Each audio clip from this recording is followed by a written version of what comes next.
Okay, so now I'm going to take you through expanding the brackets or a distributive law, which includes single term multiplying a bracket. Not only that, but also a negative coefficient multiplying the bracket, and lastly a bracket multiplying a bracket, which we call binomial expansion. So maybe without wasting much of our precious time, just zoom in, and then we will refer to this as our example number 1, where let's say we have a single term, which is the one multiplying a bracket. So this is what we mean when we say a single term multiplying a bracket. Trust me when I say it is very, very easy, nothing complicated there. You just need to be aware that this multiplies that, and again it also multiplies that.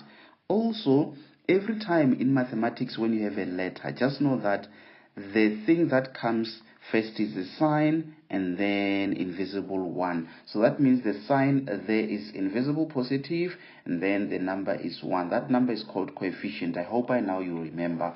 So the 3, it will always multiply that 1. So a number will always multiply a number, and a letter will always multiply a letter. That's how it works. So that means 3 times 1, it is 3, and then you have your x there, minus what is 3 times 4? Definitely that is 12. And just like that, that is the end of it.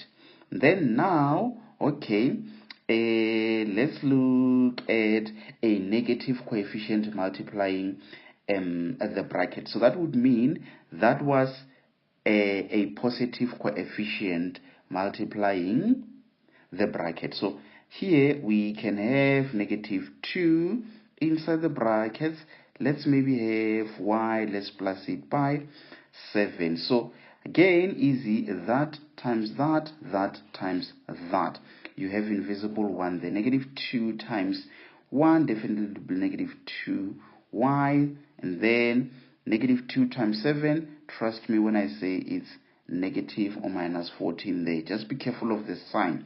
What you should know is that same signs multiplying each other will always give you positive. If it's negative multiplying a negative, they will always give you positive. But if it is a positive multiplying a negative, they will always give you negative. So same signs multiplying each other will give you positive, and then different signs multiplying each other will give you a negative. It doesn't change. So maybe example number 3. Let's say we have 4 inside the brackets. It could be p minus 6. Doesn't really matter that much.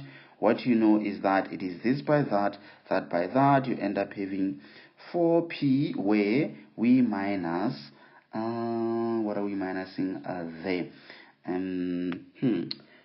4 times 6, is it 24? 4 times 6, yes, it is 24.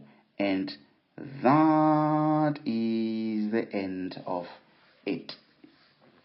So let us now maybe look at example number 4, whereby you have negative, let's say inside the bracket you've got k, and then minus 9. So be careful here. The negative is never just a negative in mathematics. There must be something which is invisible there. In this case, it's 1. So it's like you are having that negative invisible 1 multiplying each of those. So you end up having negative 1k because it multiplies that invisible 1 there. And then again, negative times negative, positive. 1 times 9, it is 9. And that is the end of it. So it looks like in mathematics, a letter will multiply a letter, a number multiply a number, a letter multiplies a letter, and then the sign multiplies a sign. Yes, I actually wanted to say a sign will multiply a sign, number multiplies a number, letter multiplies a letter. They follow that format of sign multiplies sign first, number, letter. So here it's like I'm saying that sign multiplied the sign of a positive there, and then that number 1 multiplies that number there, and then it ends there because we don't have another letter to multiply that k. That's why I had to write -1 and then k. I just write it as it is. Even with this one, it is the sign that gives positive sign, 1 and then 9 that gives that. That is the format that we follow when we work out math problems. Just never get confused, especially when it comes to the multiplication. So maybe let's now jump on to number 5. Not that much complicated. You just have your 5 inside the brackets. You have a, this is not 9 but it is a, that we minus it by, let's say, 3. So definitely you will end up having 5a minus 15. I think it should be a straightforward problem there. Maybe let's jump on to problem number 6. And then let's say we have negative 3 into, let's just say t, and then maybe let's plus it with 8. Okay, so now you have -3 multiplying that and also multiplying that. Nothing complicated there, honorable member. This is what you are therefore having. Then what will be that -3 multiplying the 8? It will definitely be -24. Yes. And that should be the end of it, because you no longer have the like terms that you can work out. So I hope that part makes sense. Maybe let me add, what is it? 3 or 2 more examples, and then I should be done on this topic. So let's maybe look at example number 7, where you have now a bracket multiplying a bracket. So let's say we have x that you plus it with 5, and then it doesn't end there. Let's say we have x where we minus 2. How are you going to work it out? Again, you just say this multiplies that, that multiplies that, and then once you're done, you'll say this multiplies that and that multiplies that. So you leave no stone unturned. Everything in this monomial, it multiplies each term on the other side. So x multiplying x, it will definitely be x squared. That's how you work it out when you multiply the same letters. Why x squared? Remember, the laws of exponent says if you are multiplying the same bases, what do? You add their exponents. The exponent there is invisible 1, then it means it would be x to the exponent of 1 plus 1, and that's why it ends up being x squared. But if someone is asking if it was different letters, then how would you work it out? You just write kt if the letters are not the same, because you can't add their exponents.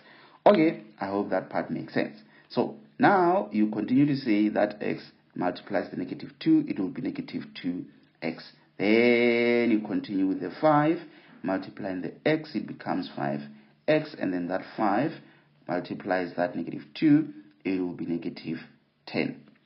Do we have the like terms? It looks like, but this x squared, it doesn't have any other term which is the same as it, and then this one is a constant. Looks like this one is a number x, then you work out those. -2x plus 5x. How you punch it on a calculator? You can just say -2 banana plus 5 bananas. Yes, it will definitely give you 3 bananas, which is a positive. So if you say -2 plus 5, it will give you +3, and you can just minus that by that. That is the end of it. Okay, then it's fine. Let's try to another example, of which this example will be example number 8, where we have m, then you minus 4 there, and then you have m that you plus it with 3. Okay, then it's fine. Let's see. Here you therefore again have that multiplying that, and then you have that multiplying that. That's how you work it out. So that means you're going to have m squared, then you have plus 3m, and then what else do you have? You will have negative 4m minus 12, because it is negative 4 times that 3. Do you have the like terms? Yes, you do. M squared, it is 3 minus 4. It will give you negative 1. So you don't need to write the 1. It will be there as invisible 1. And this should be the end of it. I hope it makes sense. Remember, I may be explaining this to you now, but you just need to make sure that you redo this same thing that I've done until it makes sense before you jump onto the next one. So now let's do 2 more. Let's say you have q, and then we minus 7. You will therefore realize that any letter can be used. Any letter can be used. So now again, you have this multiplying that, this multiplying that, you have this multiplying that, you have this multiplying that. Let's see. So what is q times q? Definitely it will be q squared. Then q times negative 1, it will be negative 1q. Then 7 multiplying that q, what will it be? It will be negative 7q. Then you've got that 7 multiplying 1, it will definitely be positive 7. Do you have the like terms? Yes, it looks like we do. Then these other ones, we write them as they are. This and that will be negative 8q. Just remember to write that 7 there, because it is part of that answer. And this should be the end of it. Maybe let's look at the last example, being example number 10, where now, okay, let's use letter R, just so that you can be aware that we just choose any letter from A up to Z, and then let's plus it by 2. Okay, what do you do? Same thing, just that by that, that by that, that by that, that by that. Definitely your teacher is going to teach you in different ways. They might be talking about the FOIL method and all of that, but at the end of the day, it comes down to that.